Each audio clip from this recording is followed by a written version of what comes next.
les certipobois et leurs rayures dorées, les amphlambius.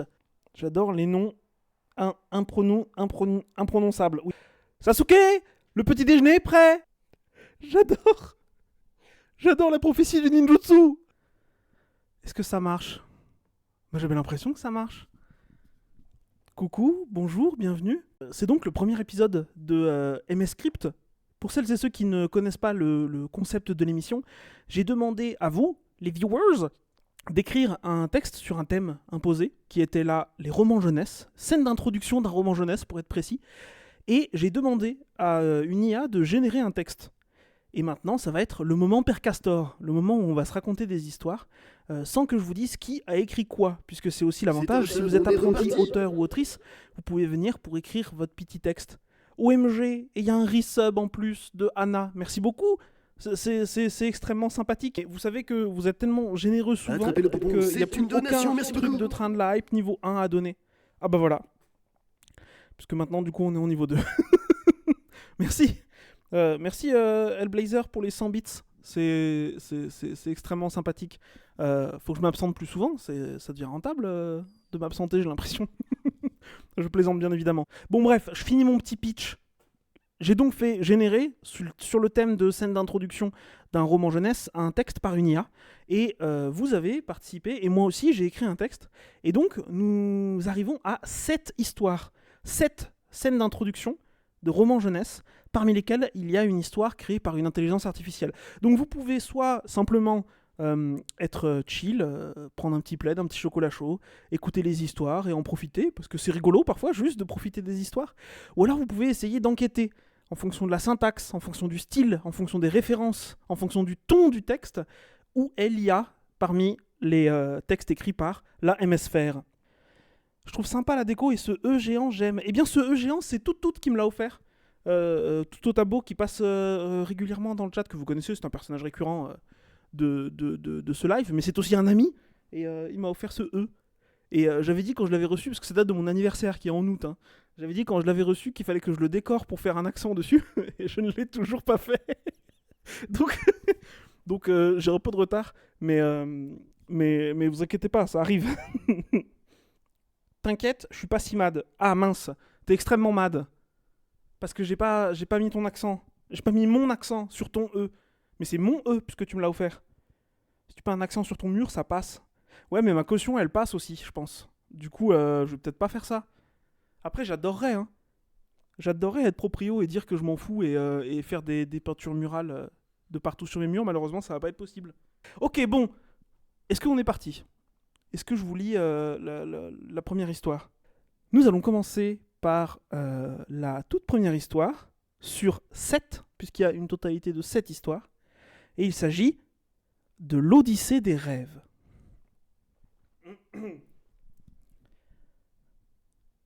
Perçant l'obscurité, un papillon aux grandes ailes d'or lumineuses virevoltait entre les étoiles émeraude et rubis dans une galaxie bleu nuit. Sautant de constellation en constellation, d'étoile en étoile, de planète en planète, Justine poursuivait le papillon comme une enfant jouant à chat. Sous ses pieds s'illuminaient les astres sur lesquels elle prenait appui. Elle devait prendre garde, un mauvais pas, et elle tombait dans l'obscurité de ces espaces infinis. Mais Justine était confiante. Elle maîtrisait chacun de ses sauts, légère comme la brise. Le papillon avait beau se cacher derrière des astéroïdes en orbite autour de planètes jaunes étincelantes, ou se laisser emporter par le courant des voies lactées aux vagues roses, Justine suivait à la trace la poussière dorée que le papillon laissait derrière lui en évitant chaque obstacle. Un gouffre sans fond se dressait devant elle, elle n'avait qu'à siffler et une comète venait lui servir de monture. Un trou noir lui bloquait la route, elle n'avait qu'à profiter du souffle de l'explosion d'une supernova pour passer au-dessus. Continuant sa route, le papillon s'était envolé jusqu'au recoin le plus sombre et le plus reculé de cet espace fantastique. Arrivée à l'ultime plateforme de cristal, Justine voyait le papillon inaccessible au-dessus d'elle qui faisait des petits tours comme pour la narguer de ne pas avoir d'aile pour le rejoindre. Mais ce n'est pas ça qui allait décourager Justine. Cet endroit était le sien et elle savait comment le faire obéir. Elle mit genou à terre, posa sa main sur la surface froide et lisse à ses pieds et se concentra sur une seule chose, atteindre le papillon. Une délicate lumière parcourra le sol, et pour répondre à son appel, la plateforme se mue en un escalier de cristal s'élevant petit à petit face à elle. Sans hésiter, Justine se mit en route et avança sur l'escalier magique qui formait ses marches au rythme de ses pas. Le papillon, quant à lui, ne bougeait plus. Il ne faisait que quelques petits battements d'ailes pour rester sur place et attendre son ami. Justine avait beau se rapprocher, le papillon ne changeait pas de taille, comme s'il grandissait à mesure que Justine s'approchait de lui. Lorsque l'escalier forma sa dernière marche, Justine faisait face non pas à un papillon, mais à une magnifique fée, aux grandes ailes d'or. Sa peau lumineuse irradiait comme un chaud soleil d'été. Des traits d'or fins parcouraient son corps, des pieds à la tête, lui servant d'unique parure. Et ses yeux étaient d'un bleu profond et pétillant, comme si l'océan y avait élu domicile. À chaque délicat battement d'ailes, elle libérait une gracieuse poussière dorée qui venait effleurer la peau de Justine dans une chaude brise réconfortante. Justine était subjuguée par la délicatesse de son interlocutrice qui lui souriait comme pour lui dire « Tout va bien, je suis là, avec toi ». La fée d'or posa sa main sur sa poitrine pour y sortir son trésor. La sortant de son corps sans laisser la moindre blessure, elle présenta à Justine une pierre rouge, de la taille d'un pamplemousse. Sculptée avec le plus grand soin dans une forme icosaédrique, avec des reflets rouges foncés s'agitant sur sa surface, tels des petits poissons nageant paisiblement. Cette pierre, Justine l'avait vue des centaines, voire des milliers de fois, mais elle n'avait jamais su ce qu'elle représentait. Elle pouvait la trouver dans un trésor au fond d'une caverne, dans le générateur d'une machine complexe, dans les restes d'un inconnu qui mourait face à elle, ou, comme cette fois-ci, offerte par une amie. « Qu'est-ce que c'est ?» demanda la jeune fille incrédule, comme à chaque fois qu'on lui offrait ce cadeau. La fée se contenta d'un sourire sincère et chaleureux, avant de prendre une inspiration pour lui répondre.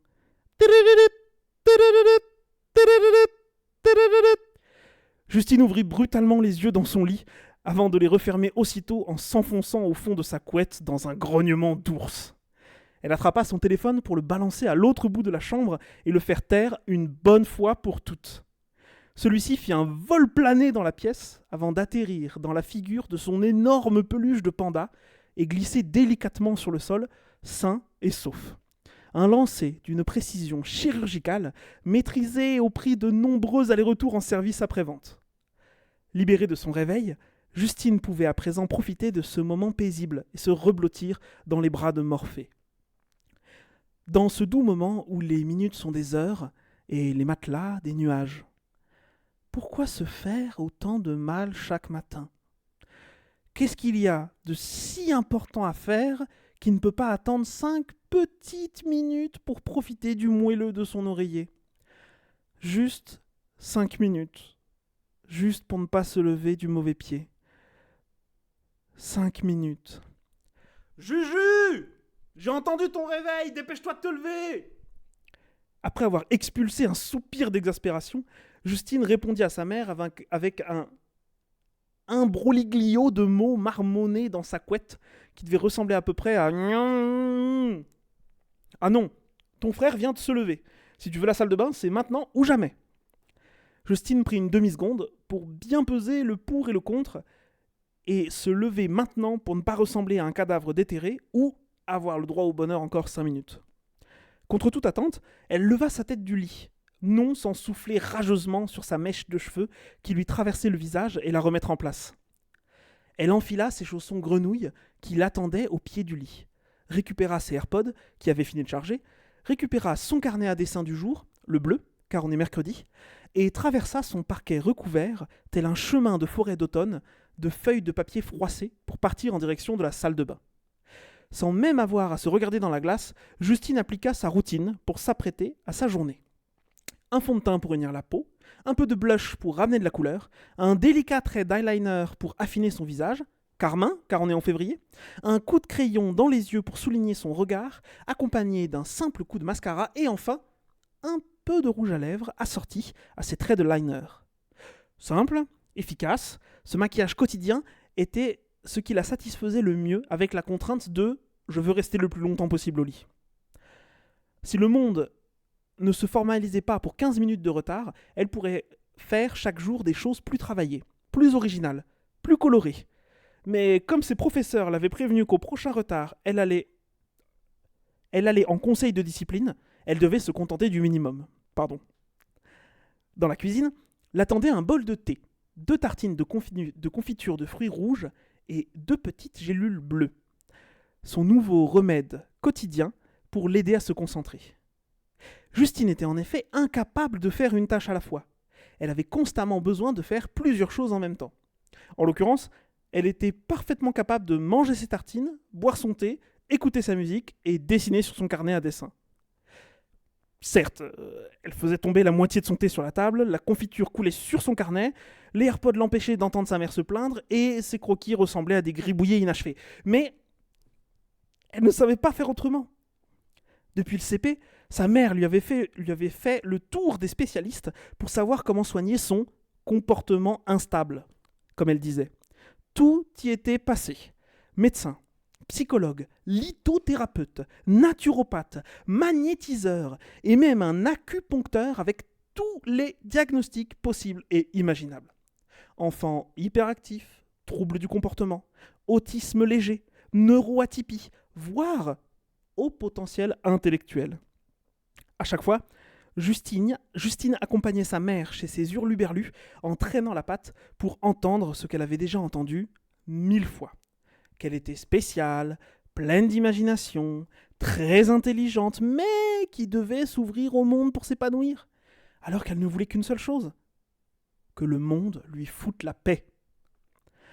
Débarquant comme une fusée, habillé en Spider-Man, Rémi, son petit frère, s'assit à sa place pour profiter de son bol de chocolat et de ses tartines de pâte à tartiner en criant « Bonjour maman, je peux avoir une Switch ?»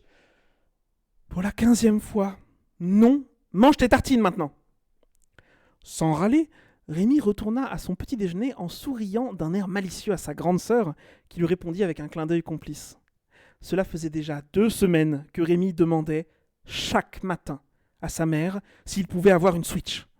Il allait continuer comme ça encore 1 semaine, avant d'arrêter subitement et d'attendre tranquillement son anniversaire le mois suivant pour avoir sa console de jeu comme surprise de sa maman chérie. Cette technique, c'est Justine qui lui avait apprise. C'est d'ailleurs comme ça qu'elle avait réussi à convaincre sa mère de se laisser teindre les cheveux en rose et de se faire percer l'arcade et la lèvre. Maintenant, elle voulait se faire percer l'arête du nez pour y mettre un anneau. Mais elle craignait que si elle utilisait sa botte secrète en même temps que son frère, elle risquait de rendre sa mère encore plus chèvre qu'elle ne l'était déjà. Et aucun des deux n'obtiendrait satisfaction. Et comme elle avait décrété qu'il était plus important de latter son frère à Mario Kart que de se faire un nouveau piercing, elle allait attendre patiemment son tour. Une fois le petit déjeuner terminé, Justine se pressa pour prendre ses affaires et partit au lycée le plus vite possible, en évitant à avoir à supporter sa mère qui lui disait « Justine, attends un peu, que je te regarde avant de partir. » Trop tard. La voilà prise au piège. Forcée de devoir lever les yeux au ciel avant de tourner les talons pour présenter son outfit du jour à sa mère, qui va lever à son tour les yeux au ciel pour lui dire « Juju, tu vas vraiment y aller comme ça ?»« Bah quoi ?» demanda incrédule la jeune fille comme chaque matin. Surtout qu'aujourd'hui, elle avait fait un effort. Son gilet saumon avait presque tous ses boutons pour laisser apparaître son super t-shirt bordeaux qui était assorti à son pantalon qui n'avait que 2 trous cette fois-ci. « Mais enfin Juju, tu vas attraper froid !»« Mais j'ai mis mon écharpe !»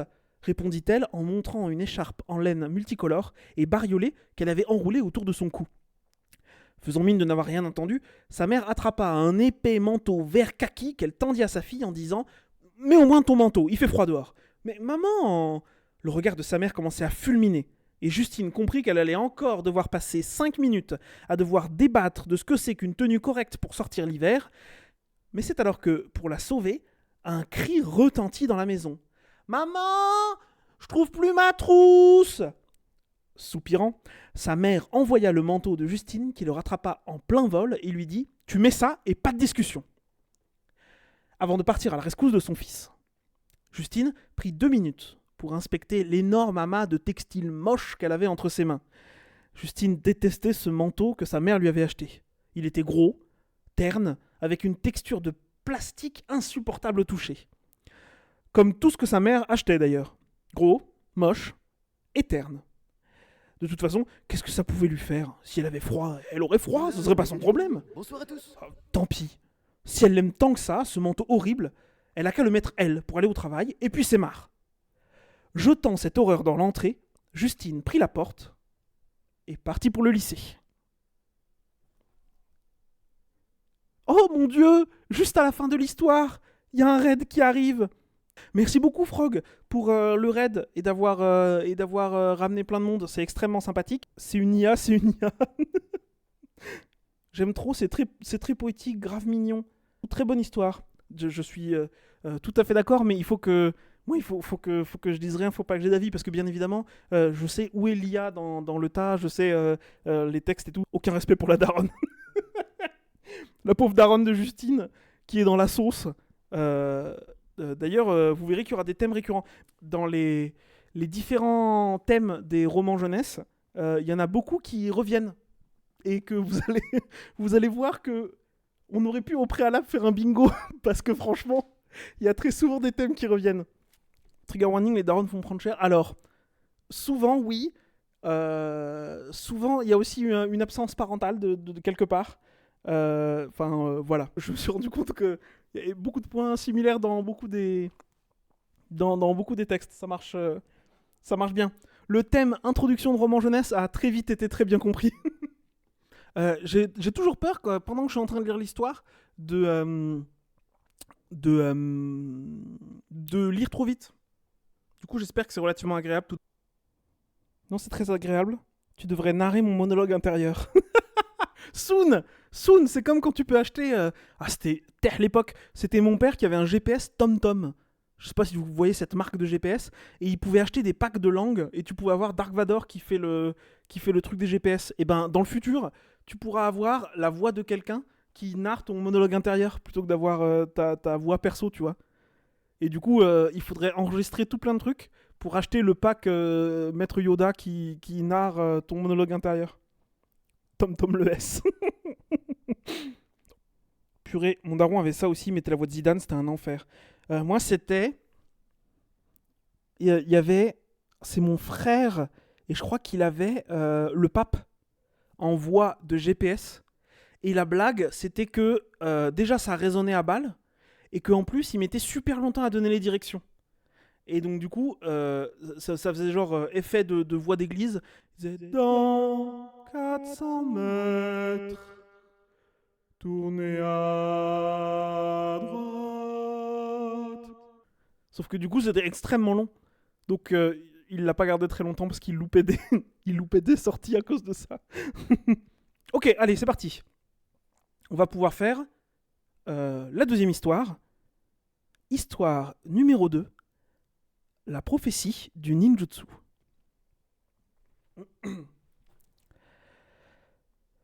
Putain. J'appuyais mollement sur mon réveil, une douleur vive serrant mes tempes. J'ouvrais difficilement les yeux, discernant à peine la forme de mon armoire entr'ouverte, l'encadrement de ma porte et mon maudit sac de cours. « Sasuke, le petit déjeuner est prêt !» Ma mère était réglée comme une horloge. Je n'avais aucune chance de me rendormir 5 minutes. J'enfilai le premier pantalon que je trouvais au sol, déquillant au passage quelques canettes de boissons énergisantes. Puis, je pris la direction des escaliers en traînant des pieds. Au pied des escaliers, je fus accueilli par une douce odeur de riz et la mélodie que chantonnait toujours ma mère lorsqu'elle cuisinait. « Tes onigiri sont sur la table, mon chou !» Je grognais de dégoût. Rien de tel qu'un surnom affectif gluant pour bien commencer la journée. « Je t'ai déjà dit de ne pas m'appeler comme ça, Okasan. »« Eh bien, levez du mauvais pied. Allez, dépêche-toi de prendre ton petit déjeuner, tu vas être en retard. » Je soupirais bruyamment, puis j'avalais mes onigiri en quelques bouchées, avant de remonter vers ma chambre. L'odeur qui s'en émanait n'était pas des plus agréables. Je devais me le reconnaître. Je me devais de le reconnaître, pardon. C'était une petite pièce, un matelas posé au sol, un bureau et une armoire en étaient mes seuls meubles. Des écritures faites au feutre ornaient les murs, des proverbes, citations, et tout autre type de phrases qui me passaient par la tête. On y trouvait aussi quelques esquisses accrochées grossièrement. J'ai toujours préféré m'exprimer par l'art pictural. et les thèmes sombres de mes œuvres témoignaient de cela.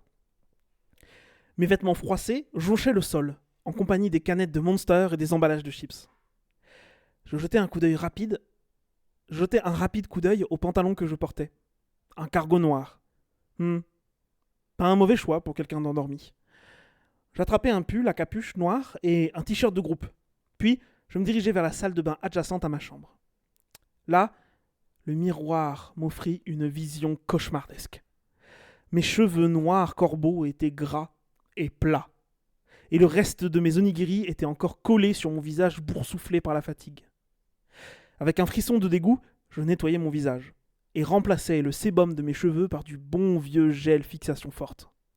Quitte à ce que mes cheveux apparaissent gras, autant que ce soit ma décision.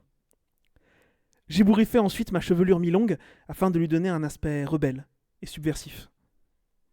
Pas mal. Après m'être habillé et avoir pris mon sac, je descendis les escaliers sans grand enthousiasme, offris un vague signe de main à ma mère et sortis de la maison. Une goutte de pluie coulant le long de mon visage me fit soudainement prendre conscience de la météo. Qu'importe. Je préférais marcher sous la pluie que de prendre un bus bondé jusqu'au lycée. Je mis mes écouteurs. Aujourd'hui, j'avais décidé d'écouter mon groupe préféré sur le chemin. Type O négative. En arrivant devant le portail, mon regard croisa celui d'un garçon que j'apercevais souvent au CDI. Un petit blond, aux yeux clairs et au teint frais.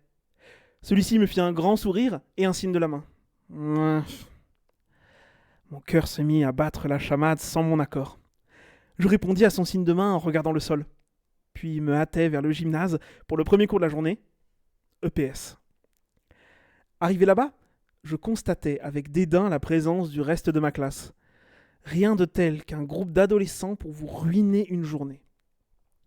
J'avançai vers les vestiaires, au milieu des regards et des chuchotements. Délectez-vous, je vous en prie. Rira bien qui rira le dernier. Dans les vestiaires attendait un homme que je n'avais jamais vu auparavant.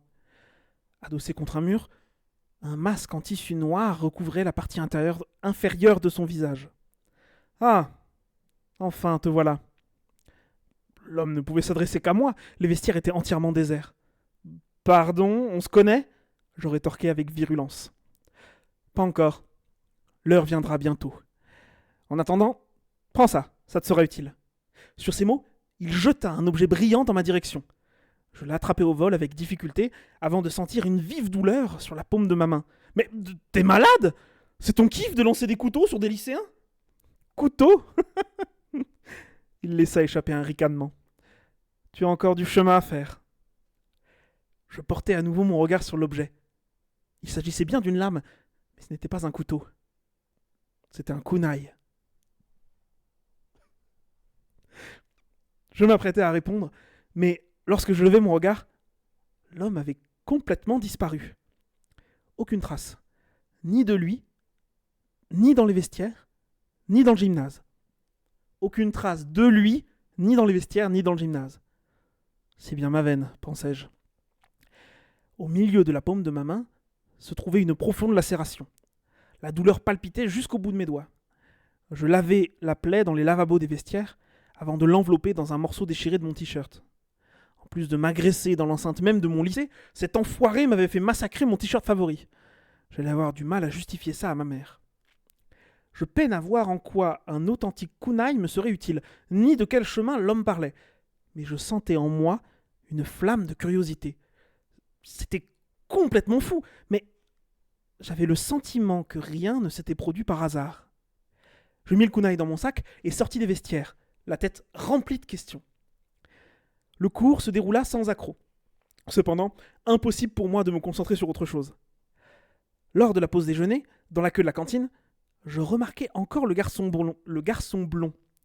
Sans savoir pourquoi, sa simple vue me mettait du baume au cœur. Je le parcourais du regard quand soudainement, mon sang se glaça. Sa main droite était entourée d'un large sparadrap, maintenant une compresse ensanglantée contre sa paume. Ça ne pouvait être qu'une coïncidence, néanmoins, j'étais persuadé dans tout mon être que quelque chose de plus grand était à l'œuvre. Le pas hésitant, je m'approchai de mon camarade, déterminé à avoir des réponses. « Hé toi !» l'interpellai-je en lui saisissant l'épaule de ma main blessée. Il se retournait déstabilisé, et son regard se posa sur le lambeau de tissu sali par du sang séché. Les yeux pleins de compréhension, il me guida avec un signe de tête vers la cafétéria. Nous fîmes le trajet dans un silence pesant. En cet instant, je ne pouvais imaginer ce qu'il s'apprêtait à me révéler.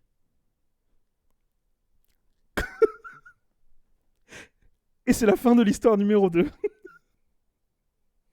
J'adore la prophétie du ninjutsu. Oh mon Dieu. J'ai dû me retenir au fur et à mesure. J'ai adoré. Quelle est l'émotion que cette histoire vous procure? Oh mon Dieu, vous avez fait un sondage. Don't know but I like it, troublant, bonheur, dégoût. Oh, je peux pas voter pour plusieurs trucs. J'aurais mis bonheur, troublant, don't know but I like it. Je vais mettre don't know but I like it parce que je suis la masse. Hop, mon Dieu. C'était trop bien. Faut pas croiser les kunai. OMG, je m'en remets pas. Ça peut pas être une IA. Si c'est une IA, je veux que les IA gouvernent le monde.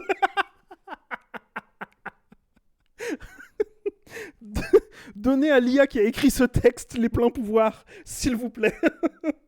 Oh mon Dieu. Oh là là. C'était vraiment très très cool. J'ai adoré chaque seconde. Oh là là. J'aurais dû mettre j'ai chaud en 4. J'aurais voté j'ai chaud. Après, le petit camarade blond a été quand même plus intelligent que notre personnage principal. Hein, parce que visiblement, il est allé à l'infirmerie avec du sparadrap et des compresses. Alors que notre personnage principal, il a déchiré un bout de son t-shirt préféré.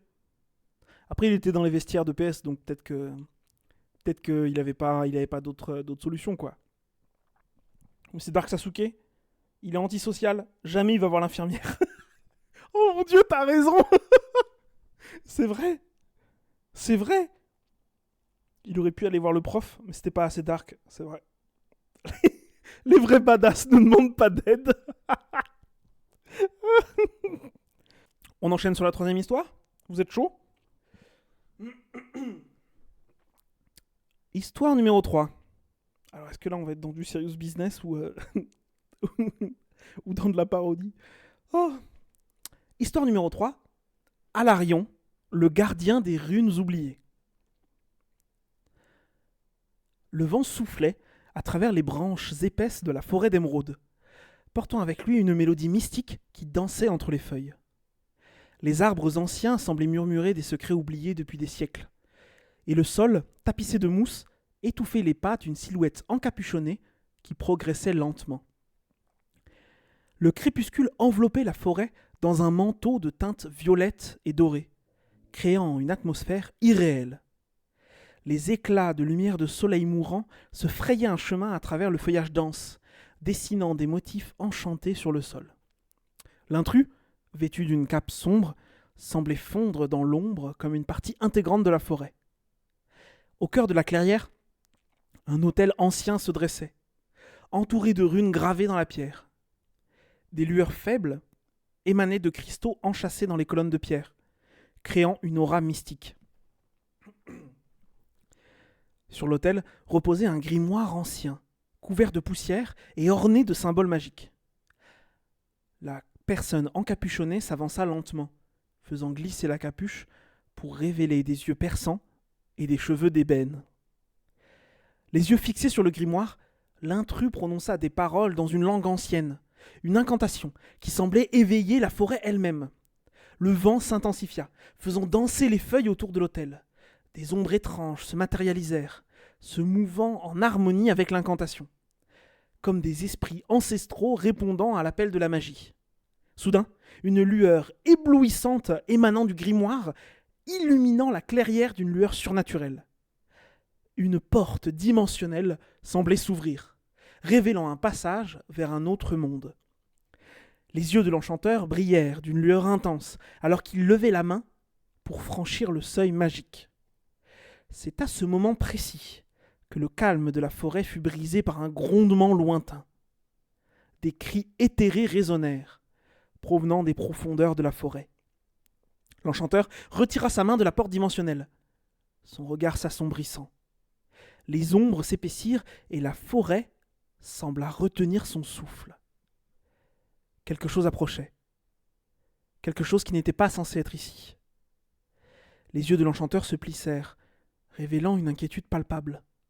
Un frisson d'anticipation parcourut la forêt d'émeraude, annonçant le début d'une aventure épique où la magie ancienne rencontrerait les forces sombres qui se tapissaient dans l'ombre. L'enchanteur se tenait immobile, les yeux dorés, fixés sur les profondeurs de la forêt.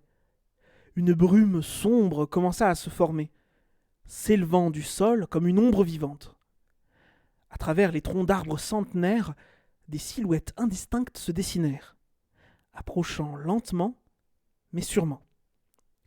Un murmure éthéré traversa la clairière, portant avec lui un avertissement inaudible, un langage ancien, que seul l'enchanteur pouvait comprendre. Son regard restait impassible, mais une tension grandissante émanait de lui. Les ombres se matérialisèrent en créatures sombres, aux contours indéfinis, comme des spectres invoqués par une force mystérieuse. Une voix chuchotante s'éleva des profondeurs de la forêt, portant avec elle une malveillance indéniable. « Alarion !» susurra la voix, résonnant comme un écho à travers les arbres. Le prénom de l'enchanteur, Alarion, un nom qui portait la résonance de la magie et du pouvoir, mais également une note de regret et de chagrin.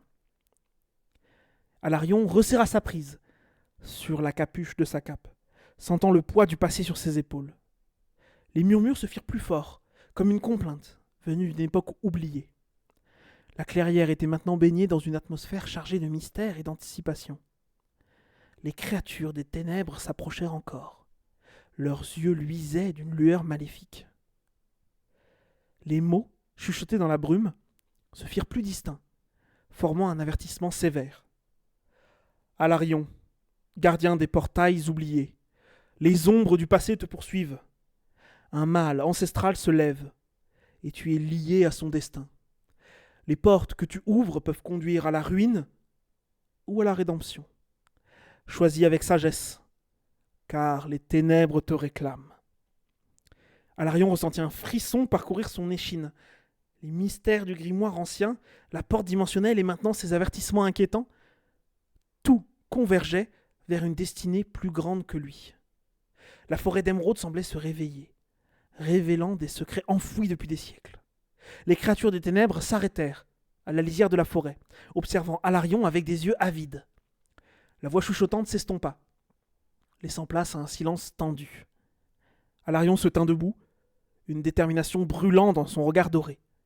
Il était prêt à affronter les ombres du passé et à découvrir le rôle qui lui était destiné dans cette aventure mystique. La porte dimensionnelle vacillait, attendant de dévoiler les terres inconnues qui se trouvaient au-delà. Damn. C'est la fin de l'histoire, numéro 3 de... J'ai oublié le titre. Alarion, le gardien des runes oubliées. OMG. C'était beaucoup plus serious business que Sasuke et ses kunai. Oh waouh. Je suis prise dans l'histoire premier degré. Mais de ouf. De ouf, c'était trop bien. La forêt d'émeraude et tout. J'ai une théorie qui Sasuke est dans toutes les histoires plus ou moins en scred. Oh waouh. Oh waouh. Donc c'est-à-dire que même dans la forêt d'émeraude, il y avait Sasuke dans un coin comme ça là. Ou alors ça se trouve, Alarion, c'est Sasuke.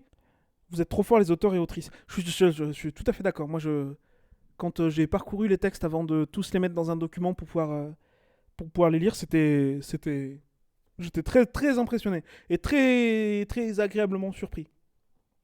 Ok. On enchaîne ? Histoire numéro 4 ? Bravo à tous les auteurs et autrices, tout à fait. Alors, j'ai le sentiment, après avoir parcouru le texte en diagonale, il y a combien d'histoires ? Il y en a 7 en tout. Donc là, il nous reste 4, 5, 6, 7, quoi.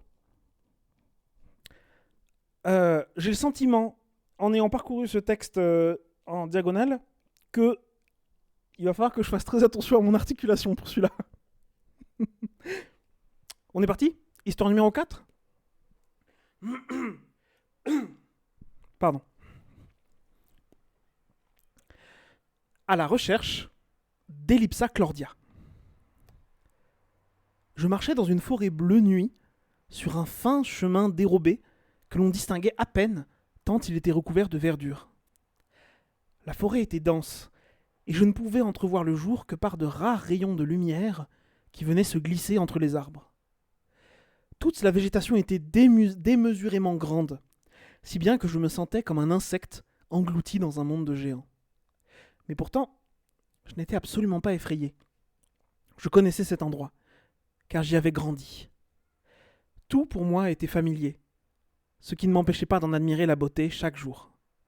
La mousse sur les arbres et leur odeur si douce, les luminocioles qui sortaient par milliers pour éclairer mon chemin, et bien sûr les nombreuses créatures qui peuplaient ces bois.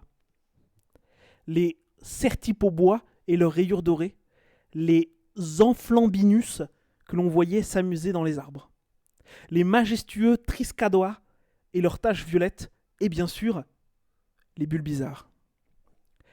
Bientôt, j'arrivais au bout du sentier que je suivais depuis maintenant plusieurs longues minutes. Je pouvais voir une lumière jaillir d'entre les arbres devant moi. Je devais bientôt être arrivé à la clairière de l'Cardiacia. Mais plus je m'avançais, plus je me rendais compte que quelque chose n'allait pas. La lumière ne faisait que grandir, et la clairière n'était toujours pas visible. De plus, un bruit lointain arrivait maintenant à mes oreilles. Je connaissais ce bruit, j'en étais sûr. La lumière m'éblouissait de plus en plus, et le bruit se faisait de plus en plus fort. J'entendais maintenant une voix, au loin. Une voix qui m'était elle aussi familière. « Olga Tae, éteins-moi ce réveil !» Je me réveille en sursaut, dans mon lit. Mon réveil juste à côté de ma tête bip à tue-tête. Je mets quelques secondes à me rendre compte que tout ceci n'était qu'un rêve. Mais qu'est-ce que c'est que ce bordel ? Mon cerveau ne sait plus quoi inventer pour rendre ma vie intéressante. Mais en même temps, tout avait l'air si réel et familier. Je n'ai pas le temps d'y penser que ma mère me rappelle depuis l'étage du bas. « Allez, lève-toi, tu vas être en retard à l'école !»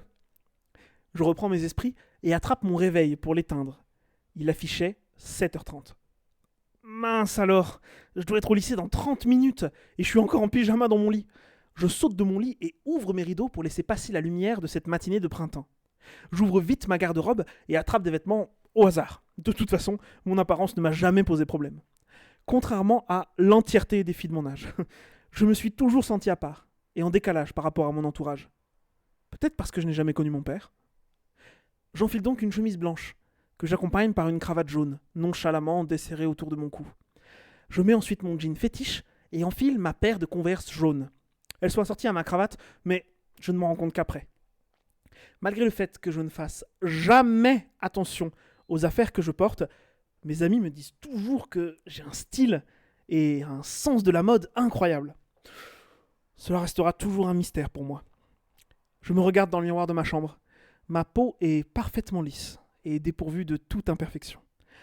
Je ne m'embête donc pas à me maquiller. Je ne saurais pas comment faire de toute façon. Je me fais un chignon décoiffé en 2 secondes et attrape mon sac de cours. Il est noir et décoré de dizaines de badges de mes univers préférés. Je dévale les marches en courant et attrape un sandwich sur la table de la cuisine. Ma mère me connaît bien et elle sait que je pars toujours en retard. Alors elle me prépare des sandwichs que je mange sur le chemin de l'école. N'oublie pas de rentrer vite après tes cours, ma chérie. J'aurai quelque chose d'important à te dire, me dit ma mère depuis le salon. Oui maman, merci pour les sandwichs, bonne journée. Je sors vite de ma maison et pars pour le chemin du lycée. En marchant, je me rappelle de quelques moments de mon rêve. Quelle était cette forêt ? Et pourquoi je semblais connaître cet endroit ? Et puis, que veut me dire ma mère ce soir ? Peut-être qu'elle va enfin me dire qui est mon père et pourquoi elle nous a abandonnés. Je suis tellement plongé dans mes pensées que je ne me rends même pas compte que je suis déjà arrivé à mon lycée. J'aperçois alors au loin André, mon meilleur ami. « Hé, Olga Tae, alors t'as encore loupé ton réveil ?» dit-il en courant vers moi. Vraiment, ça craint à balles. Alain est mon meilleur ami d'enfance. Ah, pardon, j'ai fait une pause. Parce que je crois qu'il a changé de prénom. Ok, pardon. Alain est mon meilleur ami d'enfance. Il est éperdument amoureux de moi depuis plus de 10 ans. Mais pas moi. Je le trouve plutôt moche et assez nul. De plus, nous n'avons absolument rien en commun. Nous nous dirigeons dans les couloirs du lycée pour atteindre notre classe de sciences. Depuis aussi loin que je me souvienne, j'ai toujours été la première de la classe. J'ai appris à lire à 6 mois. Et depuis, je n'ai pas trouvé le moindre exercice difficile. Encore une chose qui m'éloigne des filles de mon âge. En marchant dans le couloir, je croise le regard de Thomas Caé, un garçon de ma classe. Il a toujours un air sombre et porte des vêtements uniquement noirs, tout droit sortis d'un film d'épouvante. Malgré tout, le mascara noir autour de ses yeux fait craquer toutes les filles du lycée. Je sais qu'il est amoureux de moi, mais je trouve qu'il a l'air trop dépressif. Enfin, j'arrive en classe et je m'assois à la table de devant avec André. À ma gauche, Julie me salue avec un grand sourire aux lèvres. Je la salue en retour. Il s'agit de la 3e membre de notre groupe d'amis avec André et moi. Ce n'est pas vraiment une fille populaire. Elle porte uniquement des vêtements des années 80. Complètement démodés, enfin. J'imagine. J'adore tes vêtements aujourd'hui. Le jaune te va vraiment bien, me dit-elle, pleine d'admiration. Oh, merci. J'avais pas vu que j'avais mis du jaune, répondis-je en haussant les épaules. Julie est lesbienne. Elle est éperdument amoureuse de moi depuis qu'on s'est rencontrés. Notre professeur finit par rentrer dans la classe et à s'installer à son bureau, ce qui fait régner le silence dans la classe. Il commença alors son cours qui ennuya toute la classe par sa difficulté. Quant à moi, je n'écoutais que d'une oreille car je connaissais déjà tout.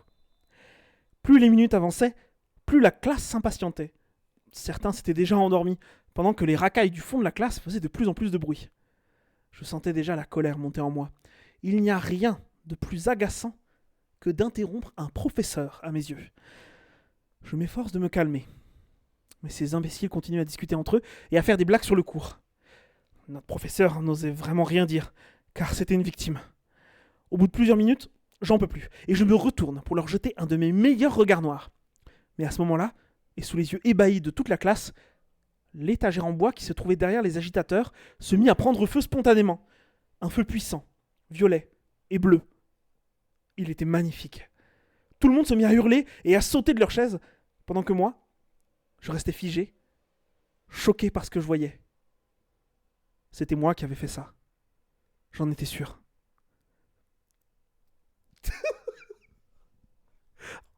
Oh mon Dieu, c'était génial.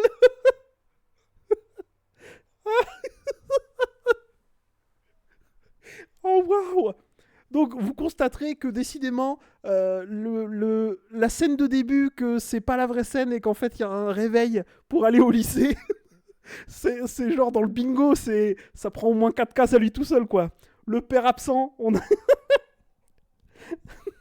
toujours absent les darons, exactement. Son père c'est Sasuke. Encore un HPI. Oui c'est sûr. Oh mon Dieu, on dirait un film étudiant. Oh oui, maudit zèbre. J'ai envie de la gifler, j'adore ça. Mais oui, elle est insupportable. Elle est insupportable, c'est trop drôle. Oh là là.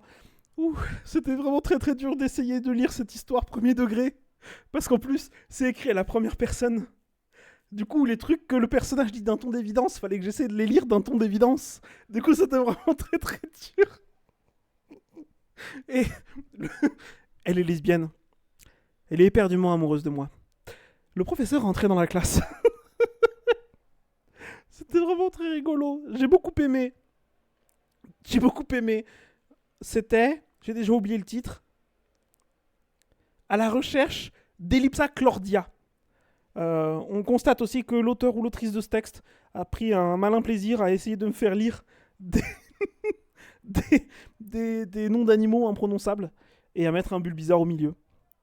Ce placard me rappelle mon père absent. C'est exactement ça. C'est vraiment très drôle de voir avec le thème que je vous ai donné les différences de ton qu'on a tout en ayant des similitudes où des fois j'ai l'impression que je vous ai donné beaucoup plus de consignes que ça. Mais j'adore, c'est trop drôle. J'adore les noms imprononçables, oui. Visiblement, on a tous lu les mêmes romans jeunesse. Ah bah, ouais, oui, de ouf. J'ai bien l'impression qu'on a lu les mêmes. Parce qu'on a les mêmes inspi à chaque fois. Et bien sûr, Bien sûr, si les deux parents sont là, il y a un problème quelque part, tu vois. Mais vraiment, c'est hilarant. Mais oui, oui, c'est abusé. C'est abusé. Je m'attendais pas que ce soit à ce point-là. Mais oui, oui, c'est abusé. Allez, c'est parti. Histoire numéro 5. Flora Jacquard et le cueilleur de destin. Il est 23h. Cela fait maintenant 3 heures que je lis mon livre sans interruption. C'est un livre touristique qui parle de l'Europe et de ses nombreux endroits à visiter. J'aimerais beaucoup voyager, voir le monde dans son ensemble. Je commencerai bien par le pourtour méditerranéen. Visiter l'Italie, la Slovénie, la Croatie. Tiens, vous le saviez, vous, que la Croatie possède une longue bande de terre le long de la Méditerranée, très étroite, et juste assez bien située pour empêcher l'intégralité de la Bosnie-Herzégovine d'avoir accès à la mer. La Croatie en mode non, non, c'est à nous, pas à vous, nananer. Un sacré coup de poker quand on y pense. À la place de la Bosnie, je serais super énervé. Enfin bon, je vous dis ça, mais moi, Flora Jacquard, du haut de mes 15 ans, je suis déjà super énervé de ne pas avoir le droit d'aller plus loin que la vieille ville si je ne suis pas accompagné. Le bon de la terrade, c'est ma Croatie à moi. La Creuse me regarde en mode « Tu mourras pas, nananer !»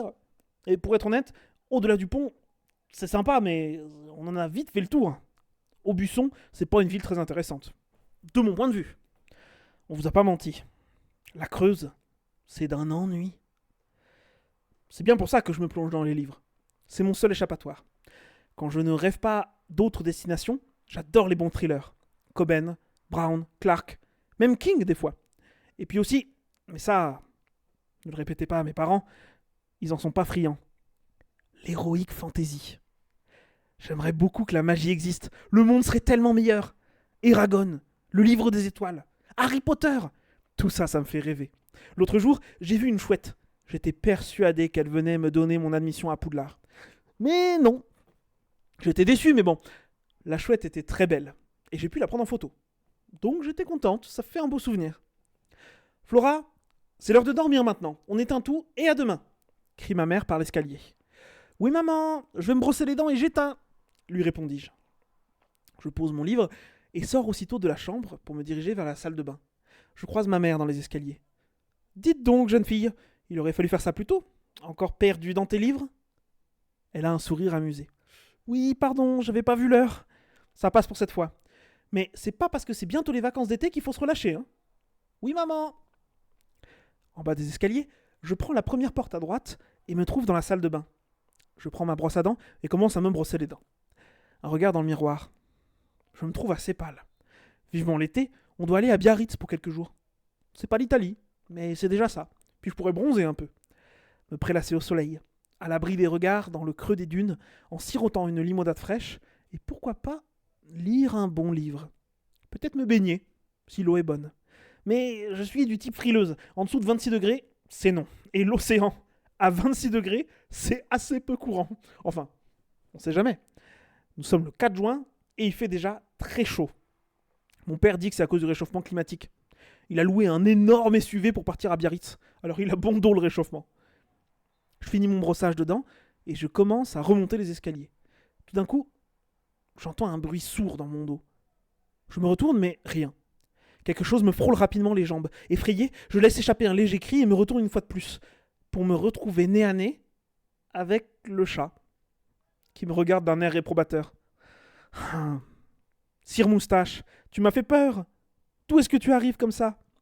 Pour toute réponse, il finit de monter les escaliers et rentre dans ma chambre. À quoi je m'attendais ? On n'est pas dans Sabrina, les chats ne parlent pas. Mais j'essaie toujours de parler aux animaux. On sait jamais. Puis soudain, un autre bruit sourd, venant de ma chambre cette fois, suivi d'un bruit d'éclat de verre.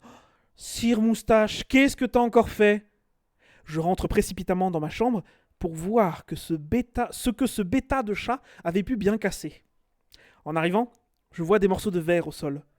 Je lève les yeux et constate avec stupeur que la fenêtre est brisée. Pourtant, pas de trace de Sire Moustache. Je perçois un subtil mouvement près du lit. Je me retourne.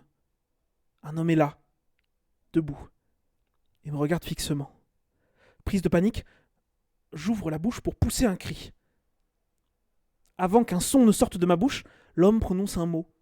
doucement, mais fermement. Je ne le comprends pas. Mes cordes vocales vibrent, mais aucun son ne sort de ma bouche. Je comprends pas.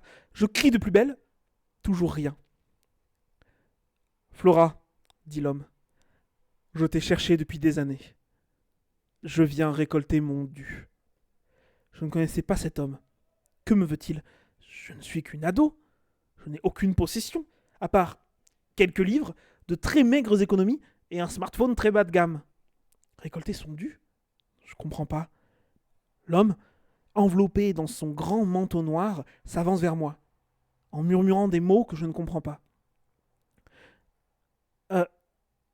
Ça... Oh, son visage? Sa face? Ça... Je crois qu'il manque un mot. Sa face est découverte. Pourtant, je n'en perçois que les traits principaux. Sa tête est découverte? Sa tête est découverte. Pourtant, je n'en perçois que les traits principaux. Brun, visage rond, ce qui ressemble à un collier de barbe. Le reste est étrangement flou, comme si on avait mis un voile devant mes yeux. Je ne peux ni bouger, ni parler. Je suis paralysé. Lorsqu'il arrive à mon contact, il pose une main délicatement sur mon visage, esquisse un sourire et plonge son autre main à travers mon ventre. À travers. Je ne sens aucune douleur. Il ne me blesse pas. Pourtant, il s'empare de quelque chose en moi. Lorsqu'il ressort sa main, ce quelque chose vient avec, une sorte de pierre, de laquelle sort une multitude de fils colorés. Des souvenirs. Je ne sais pas comment je le sais, mais je le sais. Je me vois. C'est moi, je le sais. Pourtant, je n'ai pas vécu tout ce que je vois. J'y suis plus âgé. Il y a des endroits et des gens que je ne reconnais pas. Je vois de la neige, je vois un train, je vois des étoiles, un port, une foule de gens. Tout s'entremêle, je ne comprends pas. Mon corps devient lourd, ma vision s'embrume. Je m'effondre et sombre dans l'inconscience. Je me réveille en sursaut. Mon livre sur l'Europe glisse de mon bureau. Je regarde autour de moi, paniqué. Je suis de retour dans ma chambre, assise à mon bureau. Un rêve? La douce chaleur de l'été avait dû avoir raison de moi. Mon imagination a fait le reste. Ça semblait tellement réel. Je jette un œil à mon réveil. 22h59. Il va être temps d'aller dormir. Enfin, si j'y arrive encore après tout ça, mon cœur bat vraiment la chamade. Je me lève, juste à temps pour entendre ma mère. Flora, c'est l'heure de dormir maintenant. On éteint tout et à demain. Oui maman, je vais me brosser les dents et j'éteins. En sortant, je tombe sur elle dans les escaliers. Elle me regarde passer avec un sourire amusé. Dites donc, jeune fille, il aurait fallu faire ça plus tôt, encore perdu dans tes livres. Tiens, c'est marrant, c'est exactement comme dans mon rêve. C'est la dernière fois, promis, je réponds. C'est quand même pas un rêve qui va dicter mes interactions. Flora, ce n'est pas parce que c'est bientôt les vacances d'été qu'il faut se relâcher. Oui, maman. Bon, c'est un poil flippant. Je me brosse les dents en me ressassant ce rêve étrange. Qui pouvait être cet homme? Que me voulait-il? Pourquoi ne pouvais-je distinguer son visage? Quels étaient ces mots qu'il prononçait? Que m'a-t-il enlevé? Que voulait-il dire par récolter? Tant de questions sans réponse. Non, non. Flora, ce n'est qu'un rêve, rien de plus. Pas la peine d'en faire un fromage. Tu vas retourner dans ta chambre et passer une bonne nuit. Je recrache le dentifrice, me rince la bouche et remonte dans ma chambre. Derrière moi, un bruit sourd. Mon cœur rate un battement. Je me retourne. Rien. Mais quelque chose me frôle les jambes. Non. Ça devient trop. Je me retourne encore. Sir Moustache est là. Au même endroit que dans mon rêve. Il me regarde avec exactement le même air. La panique me prend. C'est pas normal. Je tends les bras pour attraper Sir Moustache et cours en bas des escaliers. J'entends un bruit sourd, venant d'en haut, puis un éclat de verre. Je cours aussi vite que possible à la porte d'entrée. Je l'ouvre à la volée, sans même un mot pour mes parents qui sont pourtant dans le salon. Et je sors, sans même m'arrêter, ni me retourner. Après quelques pas dehors, le froid se fait ressentir. Mes pieds semblent congelés. Faut dire qu'avec toutes ces péripéties, j'ai pas pris le temps de m'habiller pour la neige. Je m'arrête. La neige? Comment ça, la neige? En juin? Dans la Creuse? Plaît-il? Stupéfié, je scrute mon environnement. Autour de moi, tout est recouvert d'un manteau blanc. Derrière moi, plus aucune trace de ma maison. Je ne sais pas où je suis. Je ne comprends pas ce qui se passe. D'abord, ce rêve ignoble qui semble se réaliser. Puis je me retrouve propulsé vers un lieu inconnu, au milieu de nulle part, en essayant de prendre la fuite.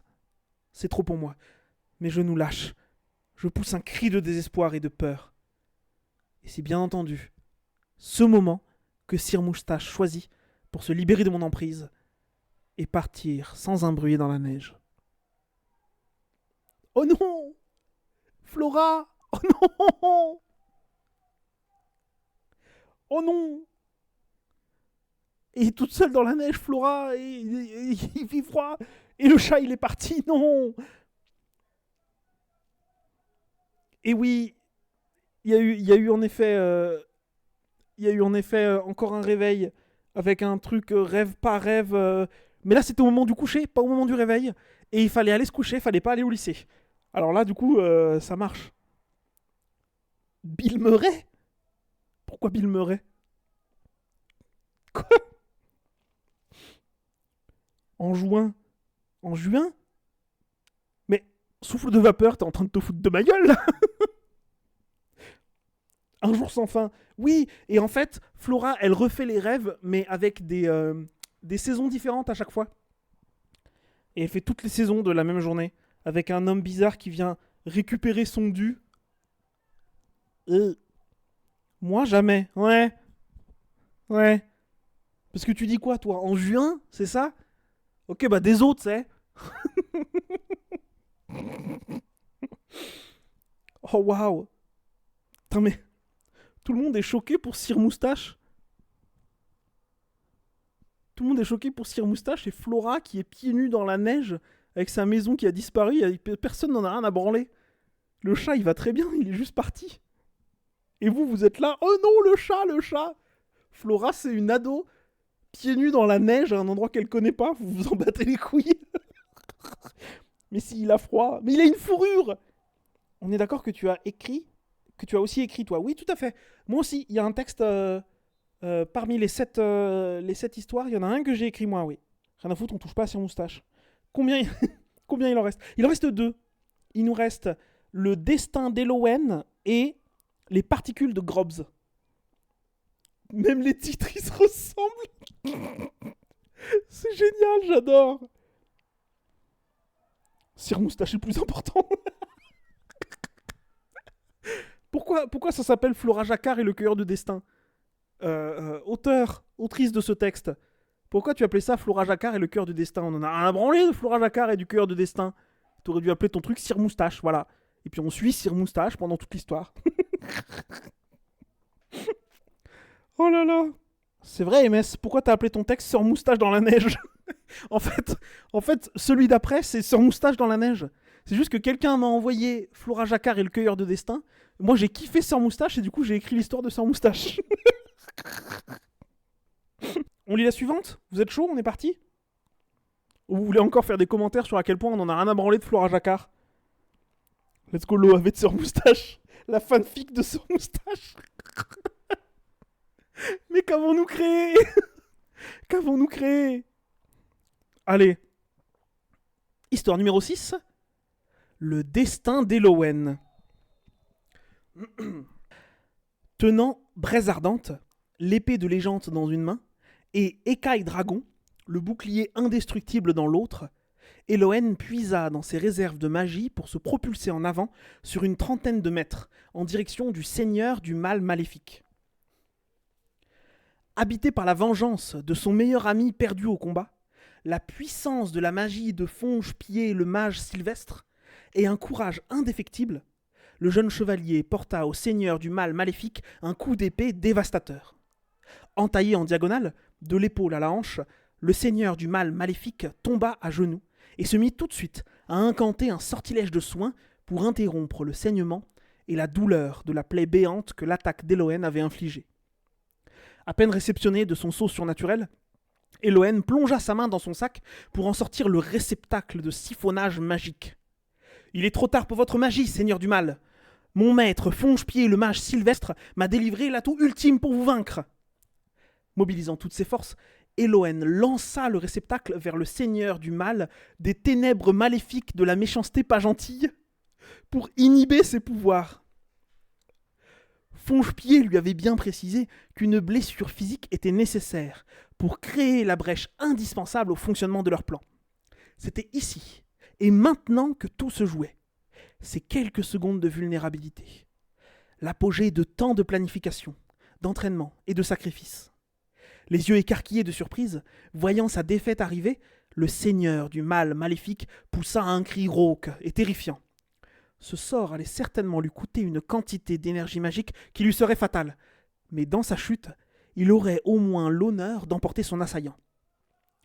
Voulant maudire le jeune chevalier qui allait mettre un terme à son règne, il lança son plus puissant sortilège. Quelques mots d'une magie oubliée, sombre, interdite. « Elohen Thornfield, à table! Je ne le répéterai pas une 4e fois !» La pomme de terre lancée par Elohen passa à côté de l'épouvantail, pour disparaître quelques mètres plus loin, dans les plantations du modeste champ de la mère d'Elohen. Sachant pertinemment qu'un autre retard au repas entraînerait certainement une punition, le petit garçon frêle jeta son bâton et son couvercle de marmite rouillé sur le sol et sprinta jusqu'à la porte arrière de la modeste maison de campagne dans laquelle il avait grandi. Faite de pierres sèches et couverte d'un toit en chaume, la maisonnée d'Elohen et sa mère, blottie au fond d'une clairière, était la plus éloignée des habitations du village. Elohen était né à Blanchefleur, et sa mère lui répétait sans cesse que le petit village bordant la rivière Krylosia était un écrin de plénitude d'une beauté inégalée. Le village, comme posé sur la berge, disposait d'un simple chemin de terre perpendiculaire à la route principale qui menait à la forêt adjacente, puis à la petite clairière dans laquelle Elohen, sa mère et leurs quelques cultures habitaient. Ce chemin, parcouru tant de fois par le jeune garçon, les bras remplis de légumes à vendre pour le marché, était devenu un symbole de tout ce qu'Elohen ressentait vis-à-vis de ce havre de paix, de l'ennui. Un profond, dévorant, abrutissant ennui. Nombre de disputes avaient éclaté entre Elohen et sa mère vis-à-vis de ses envies d'aventure et modestes fugues qui avaient teinté les 14 premières années d'une soif de liberté inassouvie.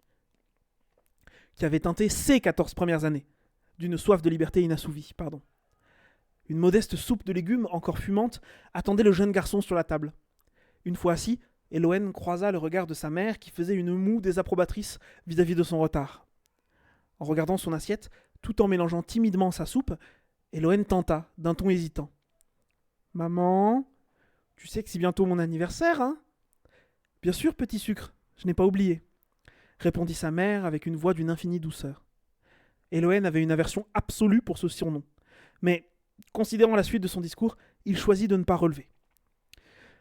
On en avait déjà parlé et tu avais dit que 15 ans, c'était un âge important où on devenait un petit adulte et où il fallait prendre ses responsabilités et être en mesure d'assumer ses décisions et tout. Elohen tenta un regard loin de son assiette et fut accueilli par l'œil ambré de sa mère qui le fixait avec méfiance. Avec un peu d'inventivité, Elohen arrivait même à imaginer, sous le cache-œil qui couvrait la partie droite de son visage, un deuxième œil, qui aurait certainement tout autant de méfiance. Sa mère n'avait jamais raconté à Elohen comment elle avait perdu son œil.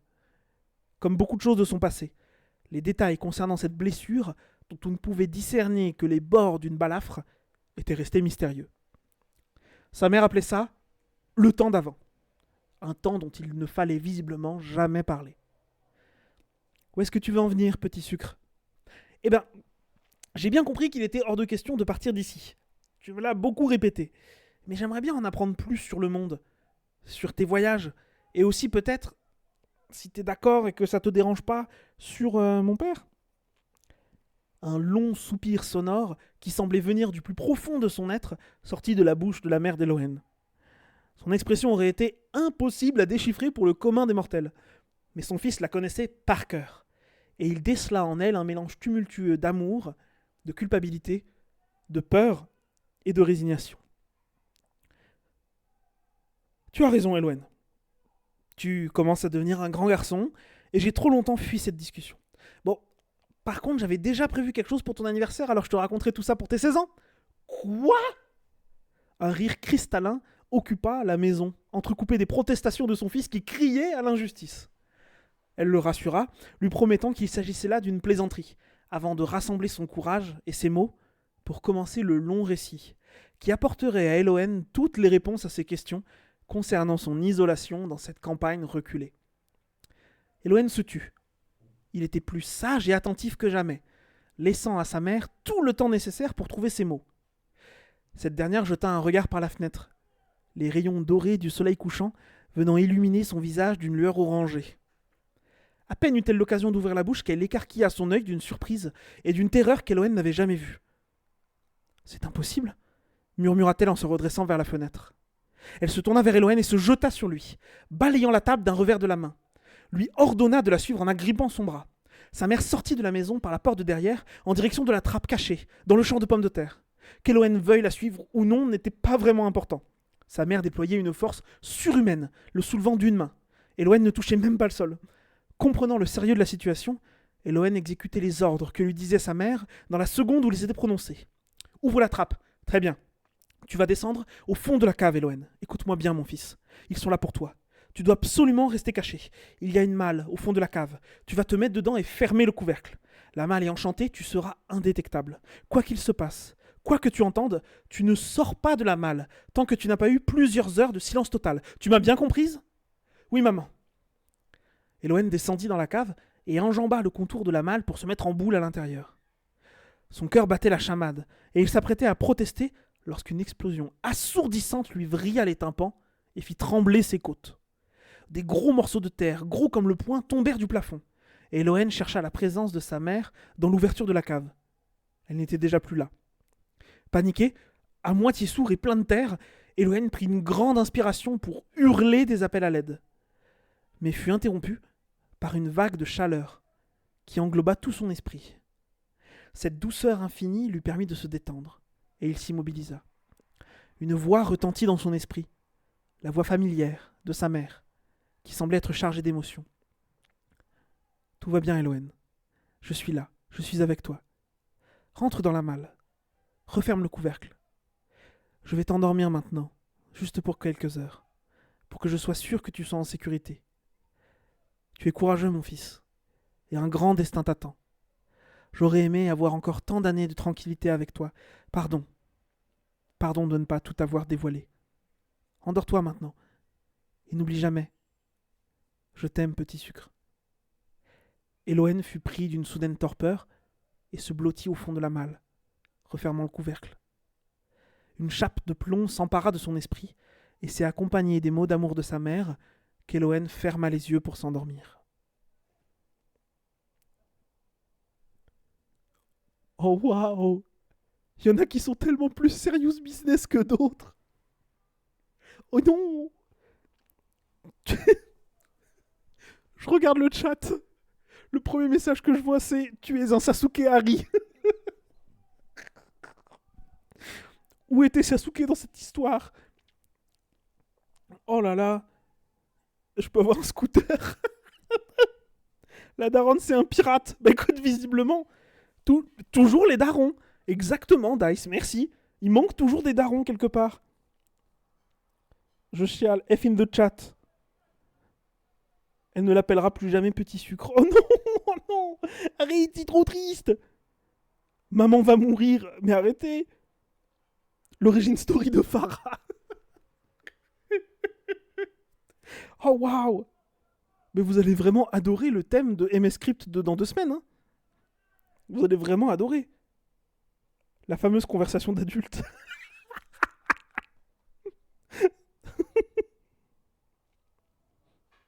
J'allais faire la blague. Oh waouh. Eh bien, il ne reste plus qu'une histoire à lire. Et ensuite, on pourra faire le sondage pour que vous puissiez voter pour savoir, à votre avis, qui est l'IA parmi toutes les histoires que je vous ai lues ce soir. Ensuite, je pourrais vous révéler le thème du prochain épisode de MS Script. Et enfin, vous parler d'une petite surprise. J'ai déjà ma prédiction perso. Attends d'écouter les particules de Grobs. Il y a vraiment plein de trucs qualitatifs, c'est ouf, ouais, de ouf. On y va ? On se lance la dernière histoire ? Ok. Histoire numéro 7. Les particules de Grobs. La rue est calme. Pierre et Ashia rentrent du restaurant. Leur soirée chez Azinouille a débuté par une succulente soupe, suivie d'une assiette de sushi accompagnée d'une bière asiatique. Un petit dessert, composé de mochi à la mangue, a conclu ce délicieux repas. Bratsu bratsu, ils rentrent dans la fraîcheur de l'hiver. La conversation des deux amoureux vient à parler en mal de leurs amis et parents. Voici un extrait de ce qui a été dit. Au moment de commander le plat au restaurant, Pierre a commencé par dire du mal de la demi-sœur d'Achia. Tu sais qu'elle a encore pris du poids? Elle trouvera jamais un mec, cette vieille fille. J'en viens à penser qu'elle se plaît avec son petit poste de professeur de français dans ce collège de merde. Je lui laisse ce métier, avec tous les petits gamins bizarres qu'elle a en cours. Dans l'attente que la soupe soit préparée, Achia a montré à Pierre le contenu de la conversation WhatsApp qu'elle a avec Amélie, une de ses amies de l'université.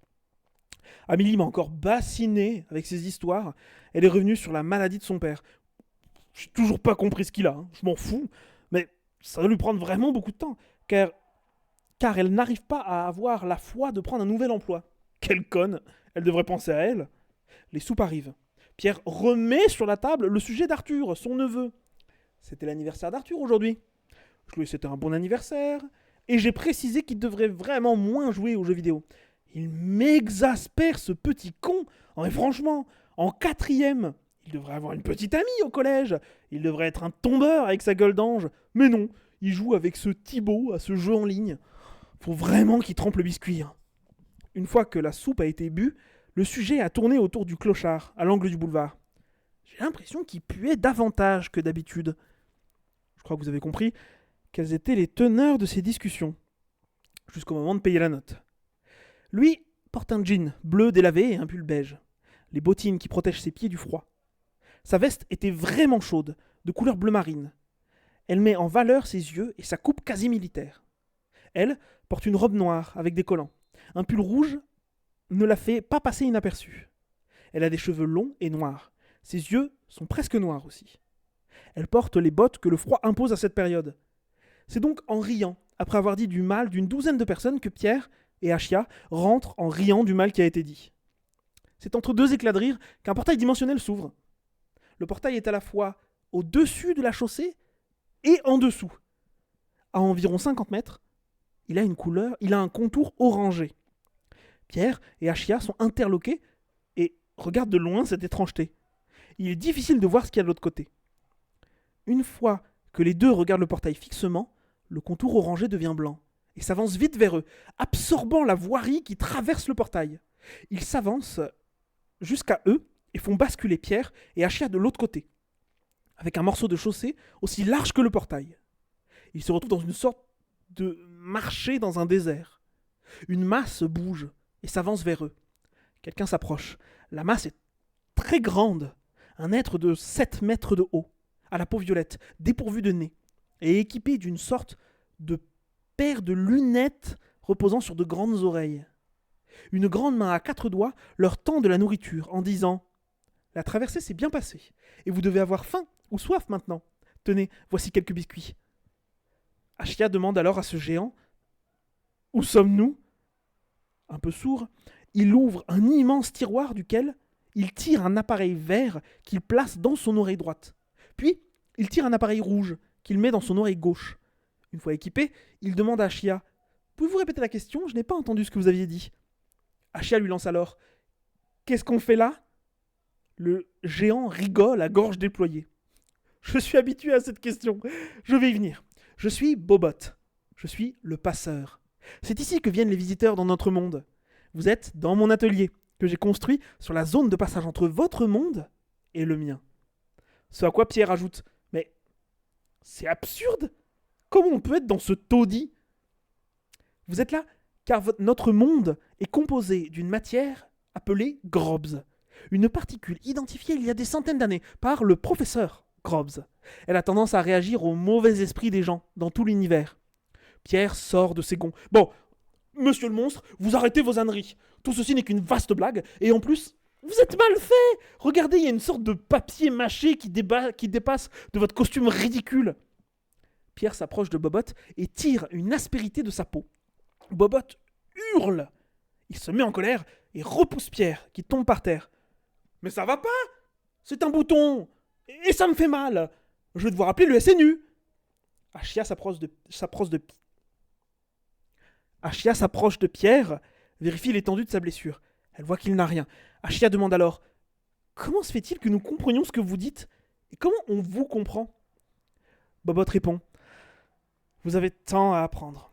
Ici, il suffit de penser à ce qu'on doit dire et d'ouvrir la bouche avec la volonté de dire. Quand je parle, je pense au message que je veux vous faire passer. Et je le formule avec la bouche. Une fois que le message vous atteint, le message se traduit dans votre tête selon vos préférences.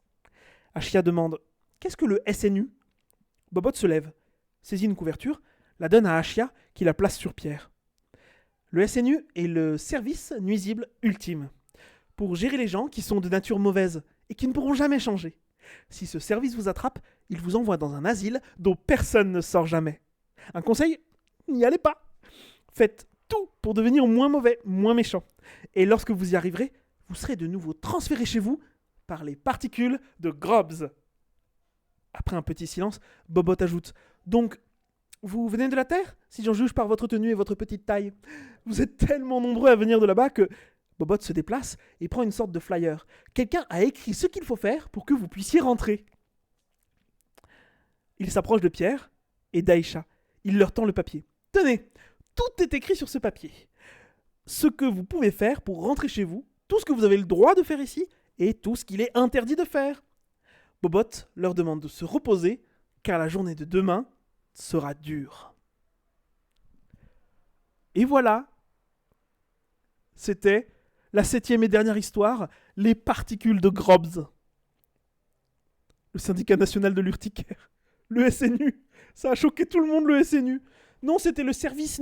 Attends, le service nuisible ultime. C'est ça, le service nuisible ultime. Bonne nuit les petits. Tout le monde au dodo directement. Je reconnais, c'est The Good Place. J'aime de plus en plus Bobot. Ah oui, il a bien fait d'intervenir parce que dis donc, les deux connards là... Ah, ils parlaient en binaire. La discussion toxique. Je m'identifie tellement au tonton beauf. Quoi? La meuf, c'est Sasuke. J'ai envie d'aller pisser, mais je suis trop investi. Bravo à tous les auteurs et autrices qui ont participé, bien sûr. Évidemment, un immense bravo à vous. Ok, alors. Donnez un nom à la prédiction. Quel texte l'IA a écrit? Comme ça, vous allez pouvoir parier des points de chaîne. Alors, on a l'Odyssée des rêves, la prophétie du ninjutsu, Alarion, le gardien des runes oubliées, Eclipsaclordia. Ça, c'est l'histoire avec le personnage absolument parfait, où tout le monde est amoureux d'elle. Flora Jacquard. Le jour sans fin et Sœur Moustache. Ensuite, le destin d'Elowen. Et la dernière, c'était les particules de Grobs. Commencez la prédiction. Voilà. Donc là, vous pouvez prédire, ce qui fait que vous pouvez parier des points de chaîne. Et si jamais vous tombez sur la bonne histoire, et bah, du coup, vous gagnez des points de chaîne. J'ai voté, mais j'hésite toujours entre deux histoires. Ok, j'ai les votes. Oh mon dieu, la quantité de points de chaîne qui est investie. J'adore. Mais en tout cas, je trouve ça très intéressant de voir les différences de style. J'ai adoré découvrir vos textes et les lire là ce soir. C'était vraiment trop cool. Les histoires sont incroyables. Et c'était vraiment cool. On peut voter dans plusieurs. En fait, tu peux parier des points de chaîne. Je suis allé en dessous de 100K pour le défi. Sachant que c'est un principe de mise et de cote. Ce qui fait que pour l'histoire qui est celle de l'IA, toutes les personnes qui ont mis leur thune dessus, et ben du coup, les points de chaîne qui sont mis sur les autres seront partagés entre toutes les personnes qui ont investi. Ce qui fait que tout le monde, si tout le monde a mis des centaines de milliers de points de chaîne sur une histoire et que c'est bel et bien celle-là, Vous n'allez pas gagner grand-chose, vous allez juste vous repartager le pactole. La cote est affreuse, ouais, voilà. Parce que je pense que tout le monde a l'air d'être plutôt d'accord, d'après ce que je vois. J'espère que vous vous trompez pas. Parce que si vous vous trompez, il y a des cotes qui vont se mettre bien. Mesdames, messieurs, en effet, c'était Alarion. Hop. C'était bel et bien Alarion, le gardien des runes oubliées, qui était un texte généré par une IA. IA que j'ai un petit peu aidé, parce que elle était un peu dans la sauce quand je lui ai demandé d'écrire. Et je l'ai rapidement orientée, vite fait. Elle m'a écrit un texte en une fois, et je lui ai dit, reprends ce texte, mais en insérant des éléments de machin bidule. Et j'ai essayé de modifier un petit peu le prompt, parce que sinon c'était encore plus évident que là. Le texte que j'ai écrit, c'est Le destin d'Elowen. J'ai d'ailleurs que le destin d'Elowen que j'ai écrit, c'est inspiré de exactement le même exercice que j'ai fait, mais pour moi tout seul quand j'avais 14 ans. Et que j'ai commencé à écrire justement un roman jeunesse que je voulais écrire. Et parce que j'avais lu Eragon, et j'avais appris que Christopher Paolini, l'auteur d'Eragon, il a commencé à l'écrire quand il avait 14 ans, un truc comme ça. Donc je me disais, mais moi aussi je peux devenir romancier. Et donc j'avais commencé à écrire un truc, mais je me suis dit que pour respecter un maximum le thème que j'avais proposé pour la première émission d'MS Script, je ne suis pas allé relire ce que j'avais écrit à l'époque quand j'étais ado. Je l'ai fait qu'à partir des souvenirs vagues que j'en avais, pour reprendre le pitch, et ensuite j'ai juste réécrit à partir du souvenir vague que j'avais. Et voilà.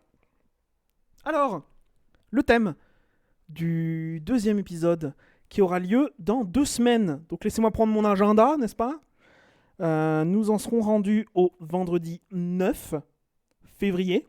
Sachez que, de toute façon, je vais tout vous résumer sur un post textuel sur Discord, mais au moins comme ça, vous l'avez en avant-première. Je vais vous demander, pour l'épisode de février, comme nous sommes proches de la Saint-Valentin, d'écrire une fanfiction romantique entre 2 personnages qui sont d'un univers différent. Donc il faut que les 2 personnages ne soient pas du même univers. Il y en a un qui vient d'un jeu vidéo, un autre d'un film. Il y en a un qui vient d'univers complètement différents. Sachez également qu'il faut que votre texte soit tout public, même si c'est une fanfiction. Et romantique. Donc voilà, vous m'avez très bien compris. Et celle-ci, je la gagne. Mais comment tu gagnes quoi? Il n'y a rien à gagner. Vous avez vu une fraction de mon pouvoir, vous allez suer. Sasuke X Voldemort, Genji X Harry Potter. Voilà, vous avez compris le principe. C'est exactement ça. Titeuf et le bonhomme de Michelin.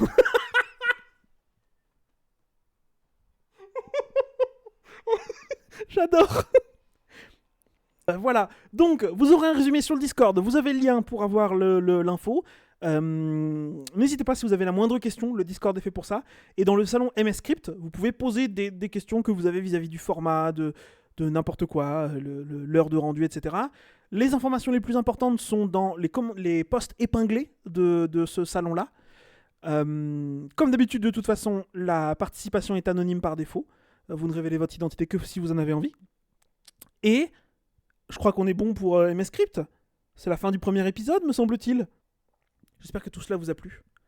Que vous avez passé un bon moment. Merci à toutes et tous d'être venus, d'être restés. Merci d'avoir écrit pour cette émission parce que c'était vraiment trop bien. Voilà. Merci aussi d'ailleurs à Frog qui nous arrête au milieu avec les différentes histoires.